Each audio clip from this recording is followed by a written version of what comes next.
आज हम लोग आप लोगों से बात करने जा रहे हैं भारत की संसदीय प्रणाली। देखिए क्या होता है भारतीय संसदीय प्रणाली। जैसे ही हम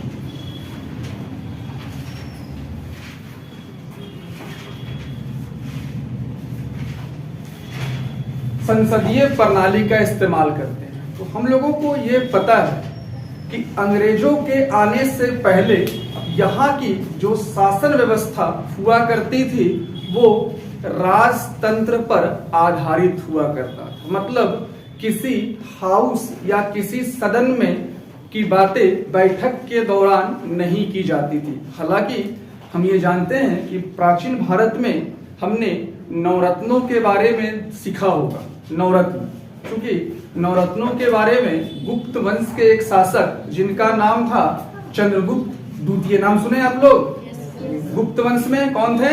चंद्रगुप्त द्वितीय। वो नवरत्न मतलब अपने शासन काल में अपने दरबार में 9 विभाग के 9 अलग अलग लोगों को उन्होंने रखा था।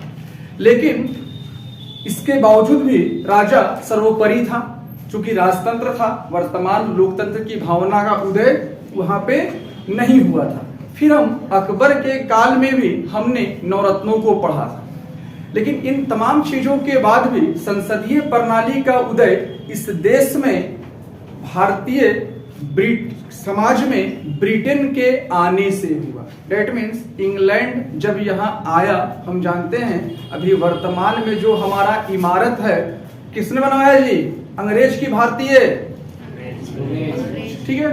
तो यहाँ पे वो बिल्डिंग भी अंग्रेजों के द्वारा बनवाया गया और संसदीय प्रणाली ब्रिटिश हुकूमत ने अपने ही व्यवस्था के लिए लागू किया। और यही कारण रहा कि जब भारत आजाद हुआ और हमारे संविधान निर्माताओं ने संविधान को परोक्ष करना शुरू किया, तो उस स्थिति में संविधान निर्माताओं ने ब्रिटेन के ही संवैधानिक सिस्टम से उन्होंने संवैधानिक प्रणाली को इस देश में अपनाया।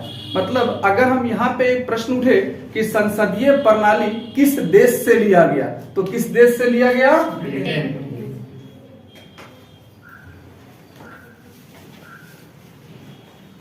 ब्रिटेन से संसदीय प्रणाली को लिया गया और इसी संसदीय प्रणाली की व्यवस्था के आधार पर वर्तमान भारत चलता है। क्योंकि हम जानते हैं कि कोई भी कानून इस देश में बनता है तो वो संसद द्वारा बनाया जाता है।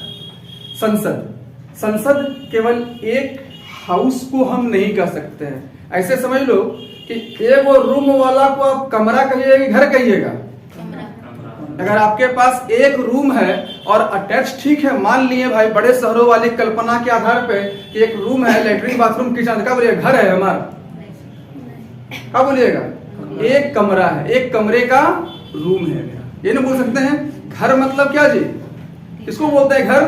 3-4 रूम हॉल नहीं, वो तो मकान है जिसमें 3-4 रूम है और हॉल है, वो तो क्या है? मकान है ना। घर तो तब बनता है जब उसमें लोग रहते हैं, 2 फैमिली 4 फैमिली, बच्चे, परिवार रहते हैं, तो फिर वो क्या कहलाता है? घर बनता है। क्या? तो इसी तरीके से इमारत हम संसद को नहीं बोल सकते हैं। संसद प्रणाली क्या हुआ? संसद इमारत का नाम हो सकता है, हाउस का, लेकिन जब वहां लोग बैठते हैं, मतलब हमारे और आपके द्वारा चुने गए मेंबर ऑफ पार्लियामेंट, जिसको हम लोग एमपी या हिंदी में सांसद कहते हैं, तब हम कहते हैं कि वहां कार्य करेगा क्या जी? संसदीय प्रणाली। तब हम क्या कहेंगे? वहां काम करेगा क्या? संसदीय प्रणाली। भारतीय संविधान में संसदीय प्रणाली का जो स्वरूप है वो अलग अलग हाउस के तौर पर डिफाइन किया गया है। संसद, दैट मीन्स पार्लियामेंट। पार्लियामेंट अपने आप में खुद आर्टिकल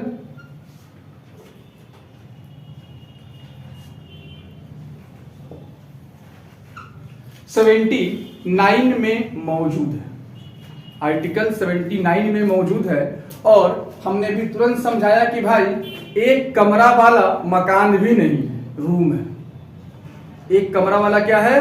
मकान भी नहीं है, क्या है, रूम है। तो यहाँ पे स्वाभाविक सी बात है, इसका एक कमरा तो नहीं हो सकता है। तो यहाँ के हाउस की बात की जाए तो एक हाउस हमारा कहलाता है, नहीं, पहला सभा जो हमारा है हाउस है वो राज्यसभा। याद रखिएगा, कई बार एग्जाम में देखा गया है क्वेश्चंस के बारे में ये पूछा जाता है कि उच्च सदन, वहां बैठ जाओ, उतना देर क्यों हुआ, एक यहाँ बैठो एक वहां बैठो।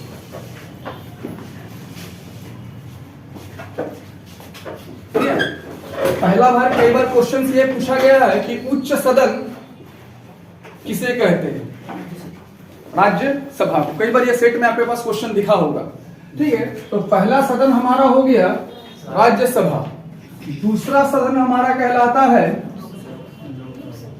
लोकसभा। देखो बच्चा लोग, सदन बोल के तो यही दो है, लेकिन संसदीय प्रणाली का एक महत्वपूर्ण हिस्सा हमारे देश के राष्ट्रपति होते हैं। चूंकि जब तक उनकर मोहर नहीं लगेगा तब तक कोई भी कानून इस देश में पास नहीं होगा और नहीं बन सकता है।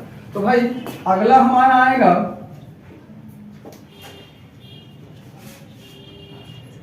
राष्ट्रपति। मतलब कुल मिलाकर संसद के अंगों की बात की जाए तो राज्यसभा, लोकसभा और राष्ट्रपति, इन तीनों को मिलाकर ही हम क्या कहते हैं, संसद। कई बार होता क्या है, एग्जामिनेशन हॉल में देखा गया है, बीपीएससी ने ये पूछा था कि संसद का तात्पर्य क्या है। तो बहुत ज्यादा सोचने वाला जो हो जाते हैं बच्चे, तो वो बोलते हैं एक छोड़ देते हैं, गड़बड़ा जाता है मामला वहां। ये ठीक है, हम लोग पढ़ते हैं कि संसद के अभिन्न अंग हैं, लेकिन अभिन्न अंग किसको बोलते हैं, भिन्न अंग थोड़ी हैं, अभिन्न अंग है, मतलब महत्वपूर्ण अंग के तौर पर ये जाने जाते हैं। और आर्टिकल्स की बात की जाए तो आर्टिकल्स में यहां पर रखना नहीं है, गिनती आता है, गिनती 79, 80, 81। अंग्रेजी वाला बच्चा कौन कौन है, 79, 80, 81 आता है ना। तो भाई 79 है, ये 80 है और ये 81। चूंकि कार्यपालिका के प्रमुख, विधायिका के प्रमुख, न्यायपालिका में तीनों विभाग का हेड, सैन्य विभाग में तीनों का हेड, सब कुछ राष्ट्रपति होते हैं, इसलिए इनको अभिन्न अंग कहा जाता है और ये इन सीरियल नंबर से अलग है। कार्यपालिका प्रमुख होने के कारण इन सीरियल नंबर से ये अलग है। और इनका आर्टिकल जो आता है कितना है, बोलो तो 52। वेरी गुड, ये 52 में ये आते हैं। देखो क्या है, कई बार इसी फिगर्स के कॉन्सेप्ट से आप समझना कि 4-5 क्वेश्चन आपका एग्जामिनेशन हॉल में केवल ये फिगर दे देगा, केवल ये फिगर। पहला क्या दिया, संसदीय प्रणाली कहां से लिया गया, दूसरा मैंने कहा था संसद किसको कहेंगे, सबको मिलाकर। तीसरा, अगर आपसे यहां पे ये पूछा जाए उच्च सदन, इसको कई नामों से राज्यसभा को जानते हैं, उच्च सदन कहते हैं। इसके अलावा एक और नाम है अस्थाई सदन।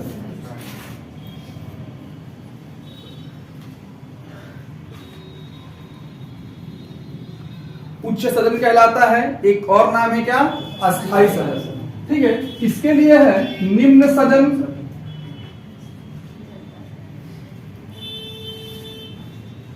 अस्थाई सदन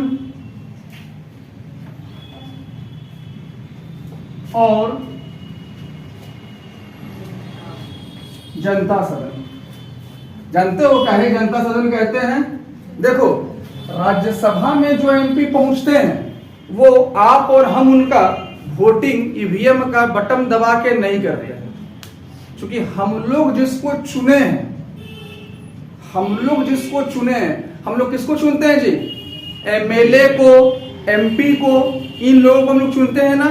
तो राज्यसभा में प्रत्येक राज्य अपने यहां से अपना कैंडिडेट भेजता है।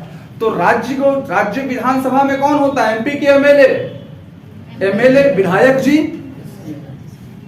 MLA member of legislative assembly, बड़ा वर्ड है, लेकिन मोहल्ला और सब लोग हम लोग जानते हैं कि हमारे मोहल्ला का विधायक कौन है,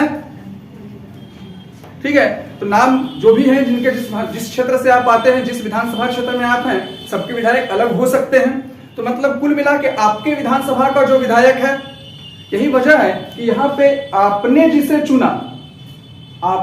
चुना उन्होंने इस जगह के सदस्य को चुना। इसलिए हम यहाँ पे एक वर्ड कहा जाता है कि किस सदन में चुनाव अप्रत्यक्ष रूप से होता है, मतलब इनडायरेक्ट वे में किया जाता है। तो यहाँ पे एक और पॉइंट बन जाएगा,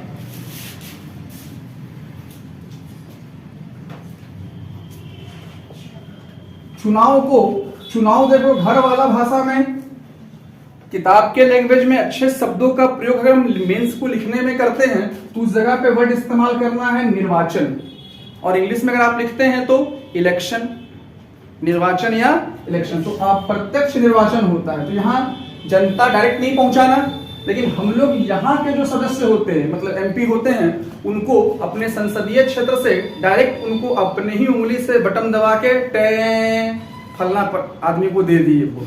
इसलिए जनता का सदन है, और जनता का सदन में जनता के जवाबदेही का दायित्व भी इन्हीं सदन को दिया गया है। इसलिए इसको एक और नाम से बोलते हैं लोकप्रिय सदन है,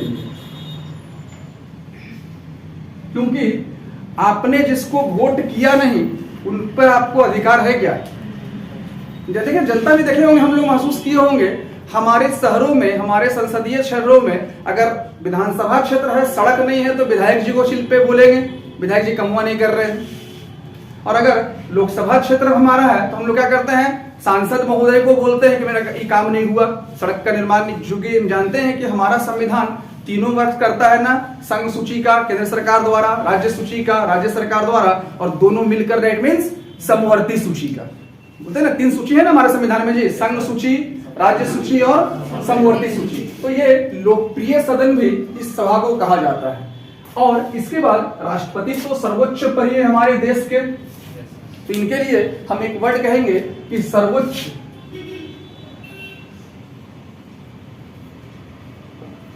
क्योंकि जब हम राष्ट्रपति पढ़ेंगे, अगर आप लोग चैनल पे नए हैं सब्सक्राइब जरूर करेंगे, क्योंकि अगर राष्ट्रपति हम पढ़ते हैं तो राष्ट्रपति हर भूमिका, इस देश की सारी भूमिका में राष्ट्रपति का योगदान है, चाहे वो किसी भी रूप में, कार्यपालिका के रूप में हो, विधायिका के रूप में हो, सैन्य व्यवस्था के रूप में हो, फाइनेंस के रूप में हो, न्यायपालिका के रूप में हो, हर जगह राष्ट्रपति सर्वोपरि।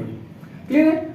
इनके बारे में हम यहाँ बेसिक पॉइंट और दे देते हैं। फिगर उठला हम लोग, फिगर से इतना क्वेश्चन यहाँ दिख रहा है अभी। इसके अलावा एज, क्योंकि टॉपिक जब हम राज्यसभा अलग पढ़ेंगे तो इनके बारे में सब कुछ देखेंगे। हम चाहते हैं पहले कॉन्सेप्ट, आपका ये डायग्राम क्लियर रहेगा। किताब में बहुत कुछ लिखा होता है, लेकिन समझ में भी तो चीजें आना चाहिए। तो ये चीजें तब समझ में आएंगे जब क्लासेस हो, क्लासेस है तभी चीजें क्लियर है।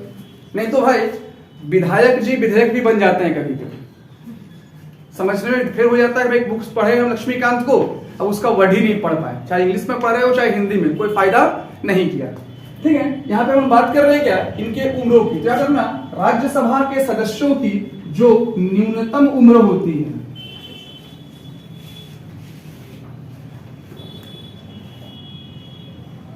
सदस्य न्यूनतम उम्र, ये जो होता है ये 30 वर्ष। न्यूनतम उम्र कितना होता है, 30 वर्ष। मतलब आपकी उम्र 30 साल हो चुकी है तो राज्यसभा में आप जा सकते हैं। इसके बाद लोकसभा की बात की जाए तो इनके सदस्य की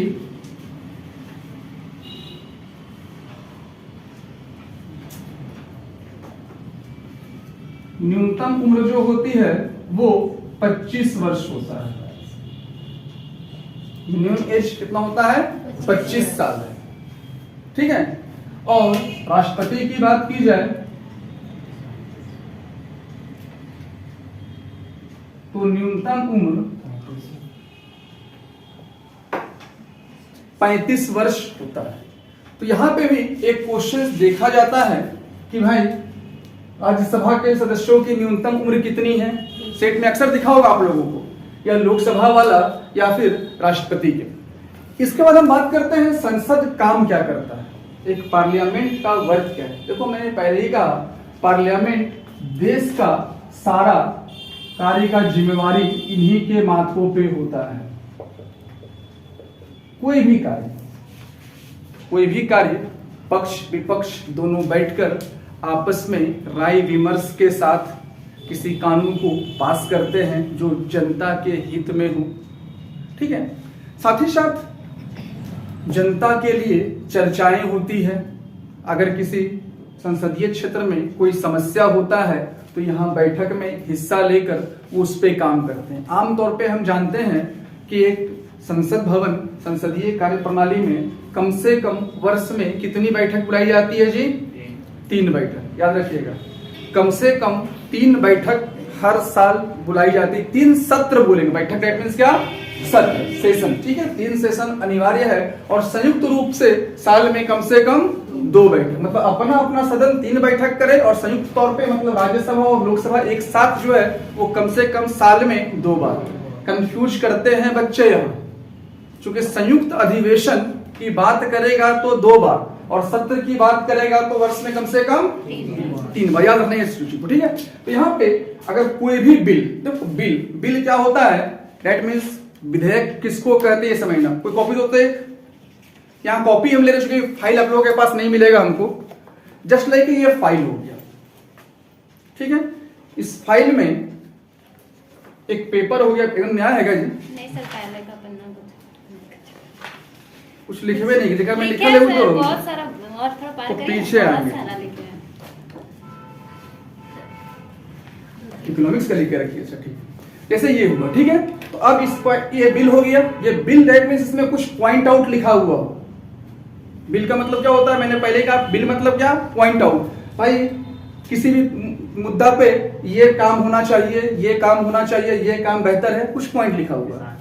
ठीक है, कुछ भी बिल लगा हुआ है इसमें। अब ये क्या है? जो सदन, ध्यान रखिएगा, केवल कुछ ऐसा आर्टिकल्स है जो केवल राज्यसभा का अपना है और जो केवल लोकसभा का अपना है। नहीं तो आम जितने भी विधेयक होते हैं वो दोनों में से दोनों अपने आप में स्वतंत्र है किसी भी बिल को लाने के लिए। जस्ट लाइक मानिए कोई साधारण बिल है जो राज्यसभा लेकर आया, राज्यसभा के जितने सदस्य हैं वो लोग बोला कि ये काम होना चाहिए, तो राज्यसभा लेकर आएगा और इसको फिर ये भेजा कहाँ? लोकसभा में। अगर यहाँ राज्यसभा लाया मतलब क्या हुआ? जो सदन लाएगा वो तो पास करबे ना करेगा, लाया काहे ले? पासे करे लेना, तो रुकेगा का? रोक कौन सकता है? सामने वाला ना। ऐसा समझना कि भाई जब राज्यसभा लेकर आएगा और ये लोकसभा गया, तो लोकसभा गया तो यहाँ विवाद होगा या बैठकें होगी या बातचीत होगा। तो अगर ये सदन लाया इन्होंने पास किया या ये सदन लाया इन्होंने पास किया, ये दोनों ने पास किया, ये दोनों ने पास किया, तो अगला जो जाएगा वो अब कहाँ आएगा? राष्ट्रपति के पास। राष्ट्रपति हमारे देश के अभिभावक हैं, महामहिम है। ये इन दोनों सदनों से पास विधेयक को ये देखेंगे, समझेंगे और ये महसूस करें कि हाँ ये सदन के जो सदनों ने जो लाया वो बिल्कुल सही है, तो इसके बाद ये पास कर देंगे। जैसे ये पास हुआ, इसके पास होने के बाद अब ये अभी तक क्या था? हिंदी में विधेयक, इंग्लिश में बिल, लेकिन जैसे राष्ट्रपति ने इसे पास किया तो अब ये बन जाएगा अधिनियम या फिर एक्ट उस समय तक। लेकिन इसके बाद जब ये गजट बनेगा, गजट इसके बाद बनेगा और गजट में आ जाएगा तो ये कहलाएगा फिर क्या? कानून। उसके बाद ये क्या बन जाएगा?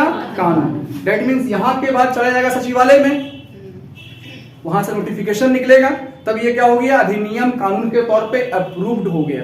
तो ये चीजें होती है। लेकिन कई बार ऐसा हुआ कि भाई ये पास किया है, ये रोक लिया सर, अभिभावक मतलब गार्जियन, ठीक है, ये पास किया, ये रोक लिया, या ये पास किया, ये रोक लिया, मतलब लटका हुआ रहा मामला। लेकिन साधारण विधेयक कुछ बिंदुएं हैं जो हम लोग नेक्स्ट वीडियो में देखेंगे, जिसमें धन विधेयक की बात की जा सके, चाहे अखिल भारतीय सेवा मतलब प्रशासनिक सेवा की बात की जाए तो इसके लिए प्रशासनिक सेवा डेट मीन्स अखिल भारतीय सेवा का अधिकार केवल राज्यसभा को है।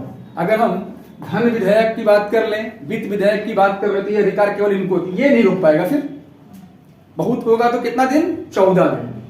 बहुत होगा तो मतलब अगर कोई धन विधेयक का अधिकार लाने का केवल लोकसभा को है, केवल किसको है?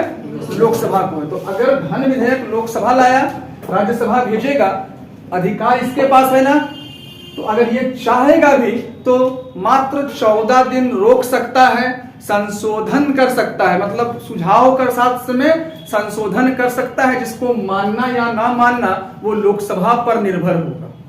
क्लियर है? तो वैसा विधेयक होगा तो डायरेक्ट वहां पे जाएगा, कहाँ? एक यहाँ जाएगा जरूर, लेकिन यहाँ के बाद अगर ये रोक के रखा है तो इसको मान सपोज करो फाइल भेजा गया यहाँ पे बिल का, अब इसको ये रोक रहे, तो रोकने का मतलब ये सामने वाला समझ जाएगा क्या कि भाई ये एक्सेप्टेड है। रोकने का मतलब ये सामने वाला क्या समझ जाएगा? एक्सेप्टेड। उसका जो कॉपी होगा वो सीधे भेज देगा कहाँ? राष्ट्रपति के पास, क्योंकि राष्ट्रपति की अनुमति के बाद ही धन विधेयक लाया जाता है लोकसभा में। तो ये अपना मुहर देंगे और ये पास हो जाएगा, ठीक है। लेकिन अगर नहीं रोकता है तो वापस कर दे, संशोधन करके दे, इच्छा है तो सुधारेगा, उस संशोधन को एक्सेप्ट करेगा, या फिर धन विधेयक मतलब मनी बिल, ठीक है। क्लियर है? और किसी को दिक्कत है पूछिएगा, संभावना अगर थोड़ा सा मन में संदेह लगे तो बिल्कुल प्रश्न कीजिएगा, ठीक है। Very good. तो यहाँ पे ये लाया गया। अब ये दोनों का साथ इसका अपना अधिकार वाला जो क्षेत्र का है, इसका अपना अधिकार क्षेत्र का जो रहा वो अपना अपना ये लोग काम किया, और फिर राष्ट्रपति के पास आकर वो एक्ट के तौर पर बन गया। लेकिन साधारण विधेयक में क्या ये मामला रुक सकता है? साधारण विधेयक में क्या होगा? ये मामला रुक सकता है। तो विधेयक जब इन तीनों सदनों से पास होकर गजट के रूप में आ जाता है तो क्या कहलाया? अधिनियम बन गया, कानून बन गया। क्लियर? संसदीय प्रणाली में कॉन्सेप्ट क्लियर है? कोई दिक्कत? विनय क्लियर है? Yes sir. ठीक है। विशाल विनय बोल रहा है, क्लियर है? विनय नहीं आया? सब शादी विवाह में बिजी है। जब दूसरा की शादी में रात भर जाएगा तो अपना शादी में क्या करेगा वो जी? ठीक है, उतार लो इसको पहले।